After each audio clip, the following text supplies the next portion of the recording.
He is a generalist at heart. While he loves to do anything and everything, his core passion still lies in coding. He started his career with an MNC, moved to a startup which was in the IoT space, moved to Rentomojo for a year and a half, and is currently working in a US based agency on full time basis. And of course, he's currently enjoying building Bilzo in his free time. Bilzo is into paperless bills and digital receipt. He is Saras Arya, and let us know more about him and his startup journey with Bilzo in today's episode. Hello. Hi there. Welcome to the Guiding Voice podcast series. The Guiding Voice for a better future. This podcast is to help professional students, IT employees, and entrepreneurs to shape their careers. Dear listeners, in every episode, we interact with industry experts or academicians or coaches or leaders or startup enthusiasts across the globe to drive some insightful conversations that will help each one of you learn great things. Also, we share an interesting trivia or a fun fact about the IT world or technology towards the end. So request you to stay tuned till the end to have maximum fun and learn new things. Thank you so much for tuning in. This is Naveen Samala and with my co-host Sudhakar Nagandla. So folks, today we are going to discuss a topic, starting a startup without quitting your job. And I think this is one of the most anticipated topic, particularly with people who have an itch to start their own and without foregoing their or regular income. And we are pleased to welcome Saras to our show. Saras, welcome to our show. Can we get started? Definitely. Thrilled to be here. And while thank you so much for inviting me on the podcast. I mean, before you and me, Naveen, you connected on LinkedIn. I hadn't heard of TGV very specifically, but once I got, the chance to know about it and the kind of content that TGV is producing like on a consistent basis, I find it really engaging, really good. The speakers that have been there on the show have put the bar really high. So I'm glad, I can match up to those standards. Thank you. Absolutely, Saras. You would definitely match up and cross as well as, and we know that for a fact. So, Saras, we talked about MNC, IoT space startup, Rentomojo, currently with US agency and this Bilzo. Talk to us about your career journey and what aspects actually helped you, to make this decision to start something on your own. Right. The journey that I've had, I've been very lucky to meet with, a lot of where I am. I would say luck is a huge factor. I got the right opportunities at the right time. That is extremely important. But I would say there was a bit of, some strategy to it. There's careful planning that goes behind and, knowing your own strengths. So there are some some mantras that I have collected over time that has helped me make switch over switch. All of those journeys that you see in that chart have been very carefully planned moves. They have had objectives from the very start. When the objective was complete, it was a very fulfilling experience for me as well, because it was that what was the need of the situation. So let me walk you through that journey. So consider a young graduate, 2015. I'm just out of college. I'm in an MNC. Okay. And truly in an MNC, I'm seeing all of these processes and things moving really, really slowly. And, I'm ready to burst onto the scene, right? And this is going well, but 3 months into the internship opportunity, I realized 3 months, I'm in my internship, I'm not even converted to full time. I realized that, this place is not for me. This is not, where I would want to be. So I start preparing. I start teaching myself, because college teach you so less. I start teaching myself, coding languages, this, that. I pick trends on which technologies are going to do very well, right? And I pick on Node.js and Java, MongoDB, JavaScript based technologies. Knowing that landscape, I knew this was going to be the future. So even when I'm actively starting to apply. I've not even joined that company. I mean, I'm starting to apply to different companies. But wherever I'm going, I'm finding good packages. At that time, 10 lakhs a package was a very good thing. So I'm finding good packages, but they're all Java related, right? And I'm getting selected, but I'm rejecting all of these offers because they are not following what what I really want to do. Then comes this guy along. He is the founder of the IoT startup. We meet and he says, I want to build it with this particular technology, right? Which is what I wanted. I quickly jumped ship, and November 2015. So March 2015, I realized that I don't want to do this. November 2015, I am in a job which does not give me 10 lakhs a year, gives me probably half, even the salary lesser than I was picking, but I was getting trained in the technologies I thought was the future. So you can see that there was a careful bit of planning there involved as well. Second bit comes is, but while I was in that journey, while those 6 months and 9 months that I had spent, I kind of despised that place. But my dad always told me that, make good use case of even a worse situation. I learned in an MNC, I learned processes, what is an agile, a big corporate functions. All of that knowledge that I keep flaunting around, it's I've picked up from that point in time, which I really did not very much enjoy working there. The people of course were really good, but I did learn something from it. So even the bad experiences teach you something. Plus, do not compromise on money versus what you want to achieve. Now come to the second startup I'm building right now. I'm building, I'm learning things. I'm learning, I was the first employee in that startup. We raised funds. I went through that whole journey of doing a startup without risking personal finance. There was no money that I had invested into the start. I was, like, you can say, I was in the shotgun seat, right, in a car. Yeah, I'm right there. The driver is driving, but I'm right here with him, experiencing everything firsthand, the whole journey of and there I learned, picked up all the legal aspects of a startup, like what are debentures, what are shared certificates, what are all of these legal mumbo jumbo that happens in a startup. Again, that time I'm building my skill set in Node.js and MongoDB, build out a full-fledged production application. Did that, learned about what goes on in a startup, how to raise funds, what are the investors looking for, all of that. We did that. Okay, didn't quite work out really well. Now the next step in the journey was to not be an isolated developer, be part of a community, right? Then this Rentomojo opportunity comes along, and I'm like, looks great. And at that point in time, I was looking to stabilize myself. After you have had a rough year, I don't know if anybody has done early stage startup. There are months where you don't get salaries, right? There's month of financial instability that you incur while doing this startup, and it leaves a scar on your mind. You don't want to go through that journey again in your life. So I was looking for some stability plus some learning also. It should not be that I go again back to corporates where there is very little learning. It's a very small subspace where you can operate. I wanted to learn everything.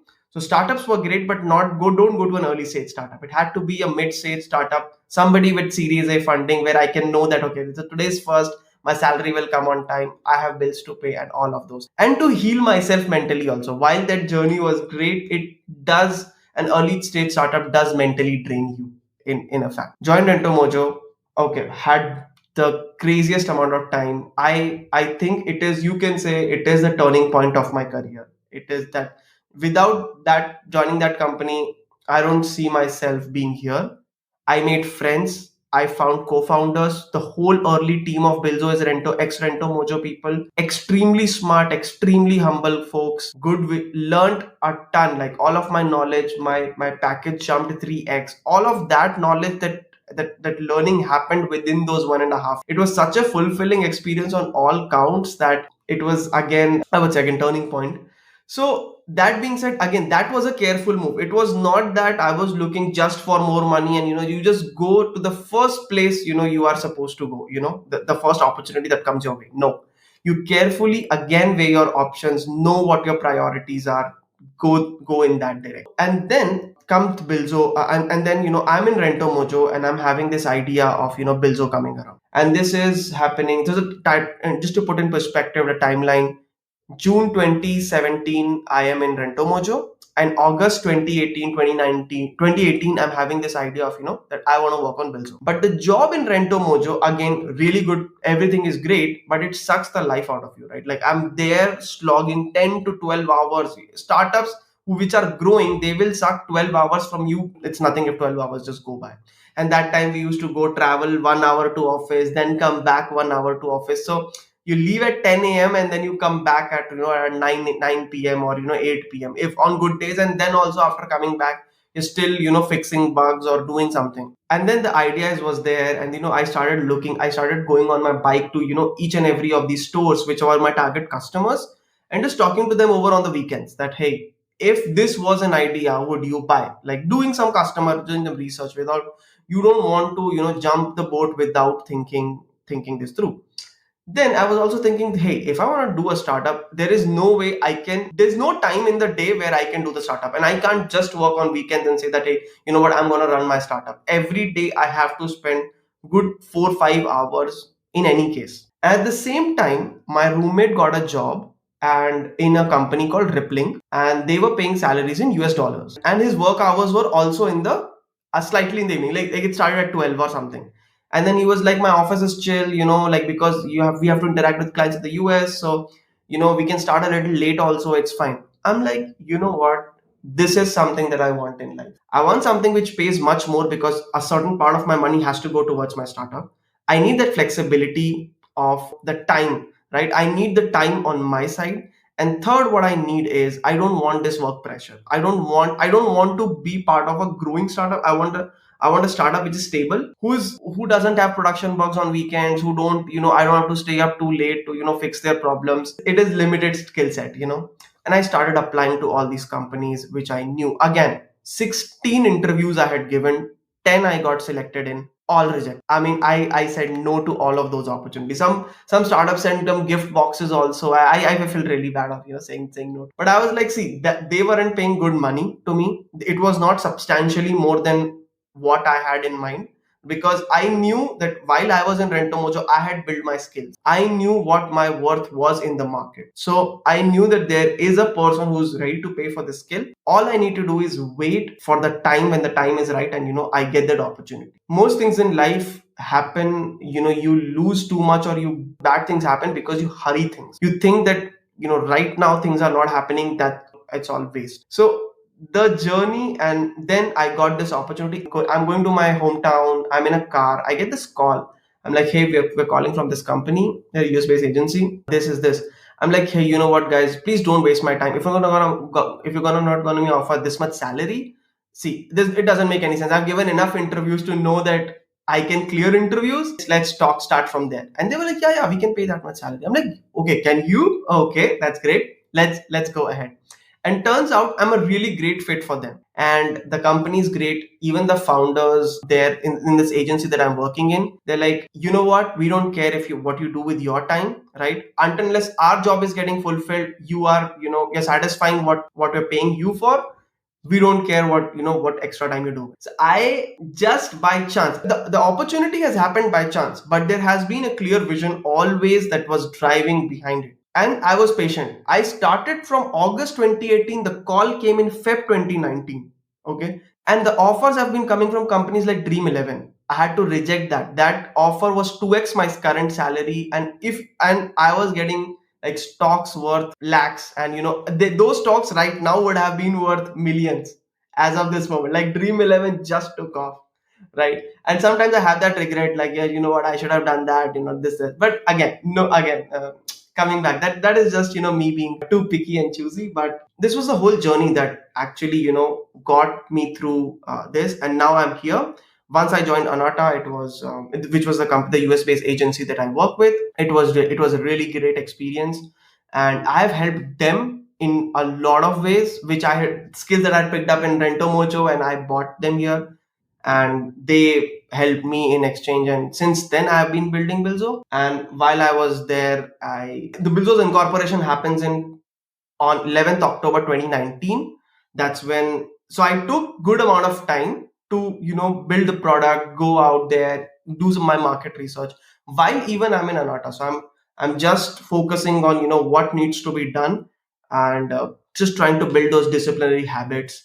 And working two jobs, it may sound easy. Yeah, morning I'll do this, evening I'll do that. What happens on the days when you have production issues? You're sleeping at 1 a.m. Can you again start tomorrow at 9 a.m.? Is that possible? And you have to build these, I would say, disciplinary habits. It was hard earned. You have to give 1 hour to your health. You just can't say that, hey, you know what, I'm gonna work two jobs, so you know what, just let's not take care of my health. You have to do your this thing. The journey, I would say, I would summarize the whole thing in few parts: careful planning and strategizing, knowing your limitations and working with them. I knew I had bills to pay. I come from a middle class family. I knew I had to have that. Then building skills in my field, which I did in the time of Rentomojo, which helped me in getting a huge amount of money while I was jumping jobs. So that was there. Networking, making friends. I would say making friends was the best thing that I did. I did not network. I made friends. I made, like, even if we are not working together in Bilzo, it's fine. We would still go hang out with each other. We'd still, go to each other's marriages, celebrate their, personal successes, whatever. So I made friends. They turned out to be great team partners. That was an additional bonus, but that was that. And I would say building disciplined habit. That was, I would say, the key. Never to lose focus of your health. In your 20s, you might feel, very energetic, and you're full of energy. You're like, what do I need exercise for? So much I do all day, right? That is there. That attitude is there, but getting rid of that attitude as quickly as possible before you start this two job journey is extremely important. So I would say that would be my summary of the whole experience of how it has. Saras, I would say amazing journey. And no, it does not sound easy to do two jobs at a time.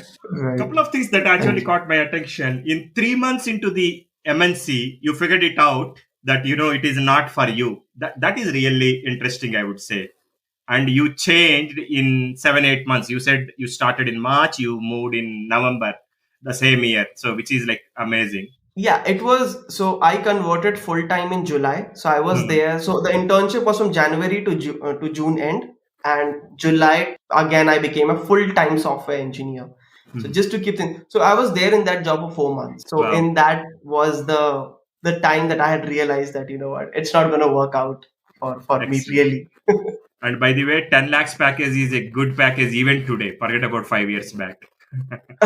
Yeah, it is. But if you see packages in Bangalore, they are like right now 40-50 lakhs seems nothing. It's like, yeah, 40-50 lakhs is just being thrown around like that.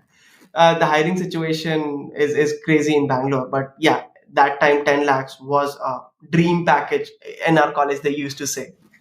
So, Saras, going through your journey, do you think it is important to quit your job before starting on your own? I think this is the $1 million question that many of our audience are looking forward to. Again, it is a very complex question to do it or not. I would say at some point you have to quit your job if you are serious about building a startup. The problem lies in the fact that when you should do it. I think that's the question. When are you planning to quit your job to do to pursue that startup full time? There are no right answers here. There's no one thing that I can tell people to do this, and it's not, there's no silver bullet. But let's consider some scenarios. Let's do some planning, right? What are you trying to build?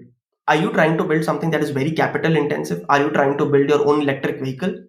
I'm sure. Let's quit your job and let's get started with. Are you trying to build a product for, which is for the Bharat, right? Like it requires khata book. Are you building a khata book? Are you building this kind of products? Quit your job. There is no other way. There's no way you can reach out to that segment of the market without raising a huge amount of capital, and capital will never come to you if they don't see you doing it full time, right? They're like, you don't believe in this idea to quit your job. You don't have conviction, so we're not going to fund you.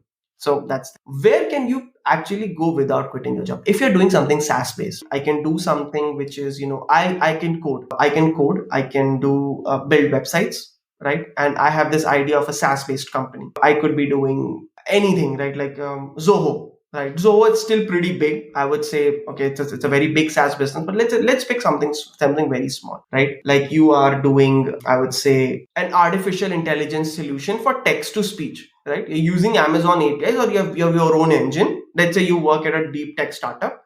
What you plan to do is, hey, I work at a deep tech startup. I have built this good engine which is very enriched, which has very good data set. Let me build a website. Let me say, hey, I'm gonna charge $0.01 for an API. You send me a text, I'm gonna return you some value, like sentiment value of that sentence, right? I'm just paraphrasing, I'm giving you an example, right? Like, this is a kind of startup you don't really need to quit your job for. You can build it on your weekends, on your downtime, and you can, on off office hours, take a leave. You get 20 leaves in a year, right? Don't spend 7 on a vacation, save the rest 14. Start utilizing them, bunching them together with holidays that make it a long weekend, work on a long weekend, right? Finish that, start it with an idea, finish it, get it through and through, start marketing, start building. Those are the kind of ideas that you don't really need to leave your job for. Bilzo is one such idea. Bilzo, while it has an element of physical presence, right, we started off with being as a SaaS based product where we say we connect with APIs and do things like that, and the receipt will directly come into the customer's phone. So I would say if you have a SaaS based idea, and probably it is a very good way also to build strengths in pieces where you don't have enough information. Like, let's say you're a coder, you don't know marketing, you have absolutely no idea, but you have the SaaS product which sort of works, right? But so create a Google ad, take a course, create a Google ad, create a Facebook ad, let it deploy. Waste 10,000 rupees. Let's see where that takes you, right? Having some capital also will ensure that your salary, some part of your salary, keep 20, 30,000 rupees reserved for your startup. That having that salary come in, you can also invest in these kinds of things. Take 10,000 rupees, hire an intern, right? There are so many good interns that are available. If you find yourself doing a lot of admin work on your startup, take an intern, hire an intern, right? I don't know, I'm just saying that hiring an intern is not such a big thing. You can do that with less amount of money. So be frugal in your this thing. If you are frugal, if you have a SaaS based idea, it's really easy to do it with your job. If you're doing something very capital intensive and very revolutionary, you're gonna break things and move fast, it's better to quit your job, and if you have that kind of ambition and vision as well. So I would say that's how I look at it. That's how I weigh in my options while I'm making certain decisions. Very energetic conversation so far, Saras, and I see a lot of clarity in the thoughts that you expressed. So it all depends on the type of product that you are building and the risk appetite that you have and the kind of investment it requires. And one thing that resonates with me is about the investors coming and trusting you. First of all, if you yourself are not confident about not quitting the job, how come someone else can trust it, right? Very well put through. So, Thank you. Saras, coming to the next question in this conversation, what are some myths that people have about starting their startups? Right. I think there are a lot of myths, and I think the first myth is that you've got to quit your job to do your startup. I think this was something that I was told by a lot of my mentors and people I've previously worked with, right? Like, how are you doing like this, like half-heartedly? You're doing this half-heartedly. You're gonna see success if you're not gonna put your 100%, right? And I said, hey, I know that's a great point, acknowledged, but I don't know if this is going to work. I think that this is going to work. I don't think so, right? I myself was not really convinced. If you ask me today, am I really convinced this Bilzo is going to work? Is it the next big thing? I have my reservations. I haven't seen my hockey stick growth yet.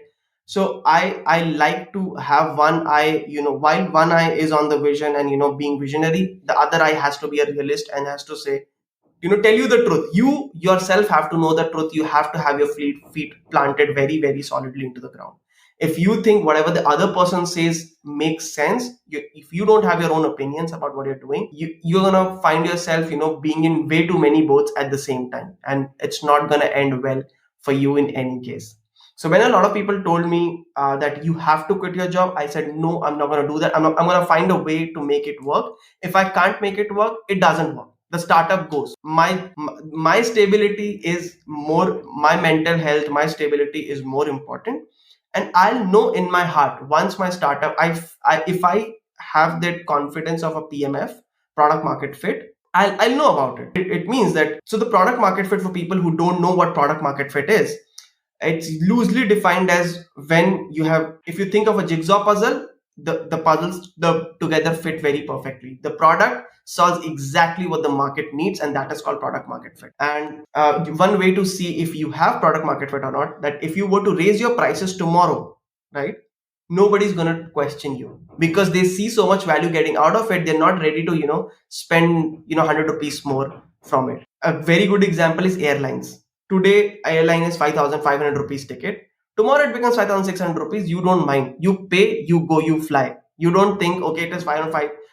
There was a 100 rupees increase since yesterday, so I'm not going to fly, I'm going to take a train. No, you don't say that. There is a product market fit between the market and the idea, and that's why they can marry. My goal is, if I feel that I have a product market fit, I'll quit my job that the next day, I'll go full time. But not right now. This is not, I don't think we have the annual recurring revenue and monthly recurring revenue to sustain even the one full time member. So at our salaries. So I would say now is not the good time. That is one myth I would say about starting a startup. There are many others, that you require a huge amount of capital to do a startup. I say no. In this era of digital age where internet is there, there's so much penetration, there are so many third party applications on which you can build on top of. You really don't need to have absolutely any capital. I mean, some capital of course is needed, but I would not say like you need 20 lakh rupees to start off. No, that used to be the case 10, 20 years back, but not now. Right now, I can start a startup with 10,000 rupees, and I can take it, with my salary, I can take it, further as well. So huge capital requirement, not at all requirement for SaaS. If you're building capital intensive stuff, again, as I said, so they will require. The third point that I think is having a myth is that you need an idea to start a startup, right? I can tell you 10 ideas right now, which can do very, very well if executed. If you think about Medium, WordPress was already there. Blogging was already cracked by the time Medium came onto the scene, right? But still, if you think today, Medium is one of the big players in that blogging space. It is probably the biggest. I think it has crossed WordPress. You think of a Zencaster. I can give you an example. There are hundreds of tools out there which can record podcast, right? You can build another Zencaster, and you can reach out to Naveen and say, hey, you know what, I have built this tool which is which can solve n number of problems which Zencaster did not have.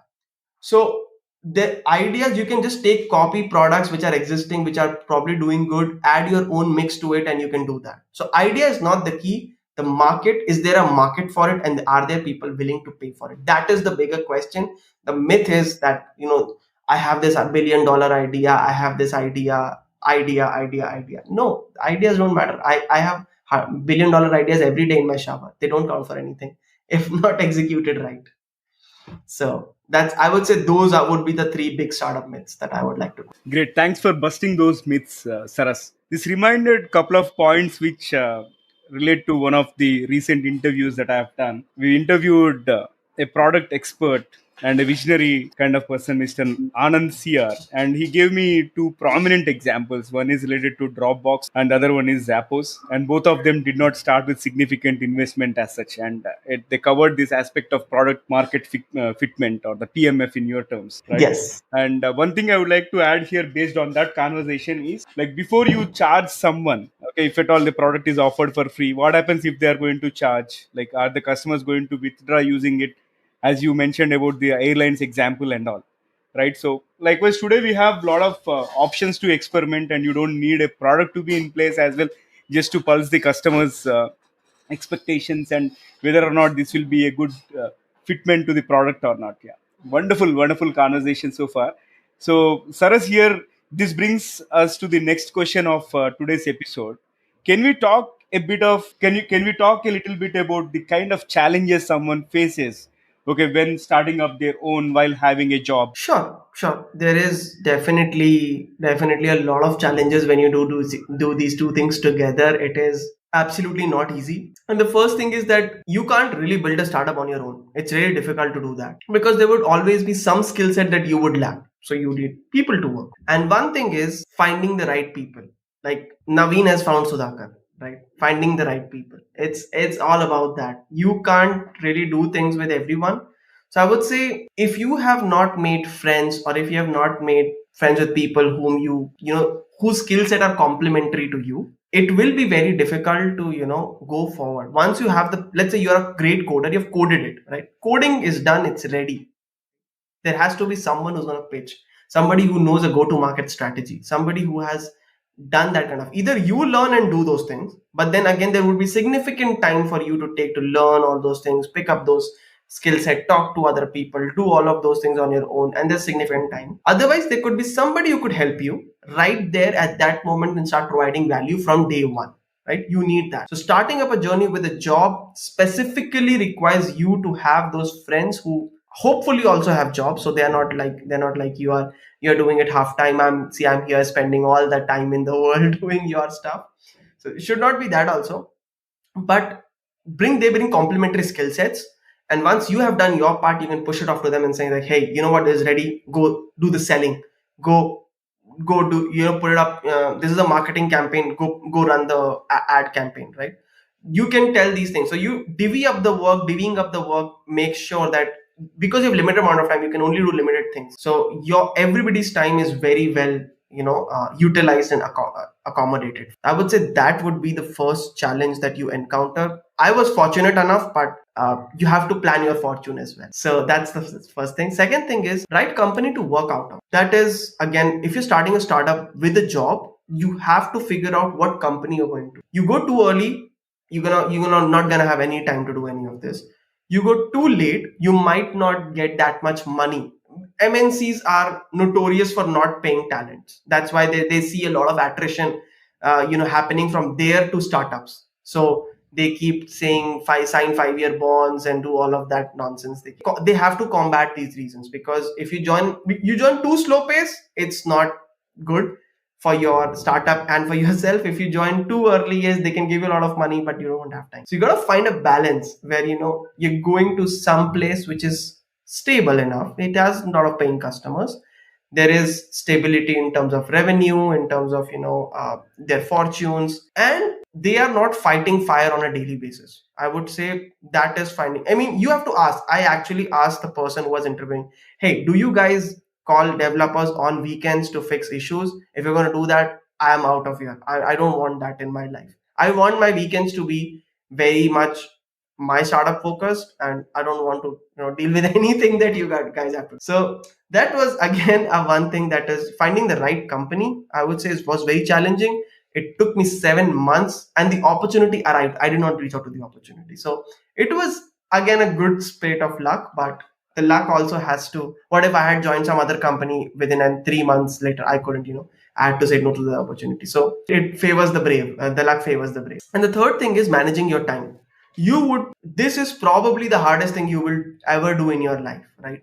And this is what I have thought about it. You can only do two things very properly in your day, apart from the daily bathing and all of those exercises, the eating food and breathing and existing. Apart from that, the third thing, you can only do two things really well. And this is that you have an 8-hour job, a 7-hour job that you have to do. And then there's only space for one more thing that significant that you can take. And if you invest that significant amount of time in watching Netflix and doing things that are not really productive, you would find yourself spiraling down in a hole which you find very difficult to come out. So building the right habits, from the very start. And this is, I'm talking way before you're doing startup. Forget startup, start doing freelancing. Start doing freelancing with your job. See if you can manage that. If you can't manage even that, there's no chance you would even manage us with a startup.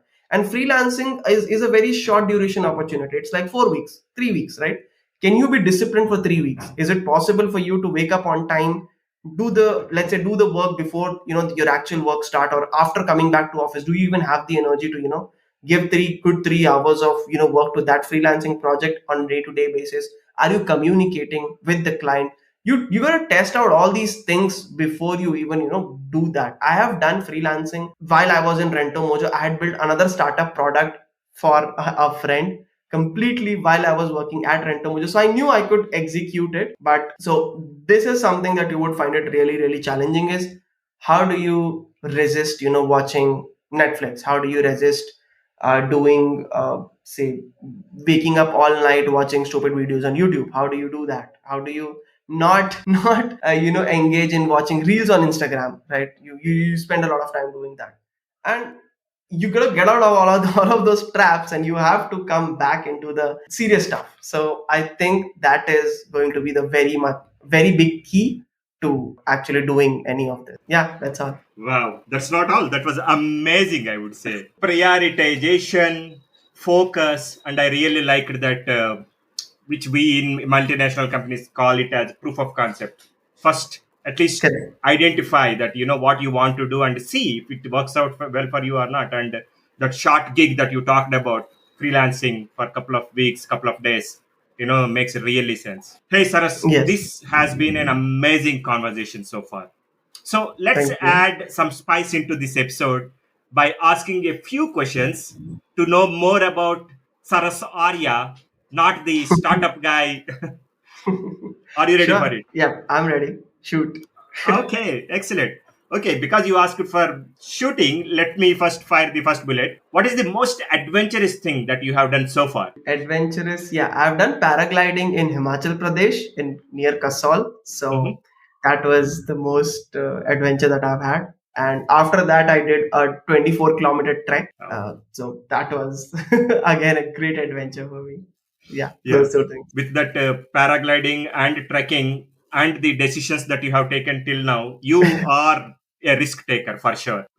What is your favorite failure? So my favorite failure is when my first startup failed. It was almost hilarious, and I mean, now that I look back, it's like so. It was there were the mistakes we made was so obvious, Mhm. and it's like that mistake taught me a lot. I have carried everything from that mistake. I think doing that startup, if I had not done that, I would have absolutely no clue what I was doing. So that it is my favorite. I call it a mistake because it did not turn out the way I thought it would, but and it did drain me out financially, but again it's something that it's an experience rather than I would say a mistake. But yeah. Excellent. Yeah.